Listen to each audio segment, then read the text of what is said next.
આંતરરાષ્ટ્રીય માતૃભાષા દિવસની ઉજવણી નિમિત્તે ગુજરાત સાહિત્ય અકાદમી ગાંધીનગર અને મેઘાધન્ય નાટ્યવૃત્ત અંકલેશ્વરના સંયુક્ત ઉપક્રમે માતૃભાષા મહોત્સવ 2025નું આયોજન કરવામાં આવ્યું હતું। કાર્યક્રમના પ્રેરક તરીકે ડૉક્ટર ભાગ્યેશ ઝાએ માર્ગદર્શન આપ્યું હતું। આ પ્રસંગે સુધાબેન વડગામા, ડૉક્ટર નરેન્દ્ર પાટીલ, નરેશ પૂજારા, મેઘધનુષ નાટ્યવૃંદના બિંદિયા દત્તાણી સહિત આમંત્રિતો ઉપસ્થિત રહ્યા હતા।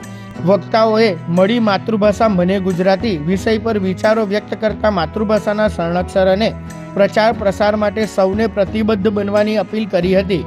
કાર્યક્રમ દરમિયાન કાવ્યપાઠ, સાહિત્ય વાંચન અને સાંસ્કૃતિક રજૂઆતો દ્વારા ગુજરાતી ભાષાની મહિમાનો ગાન કરવામાં આવ્યો હતો।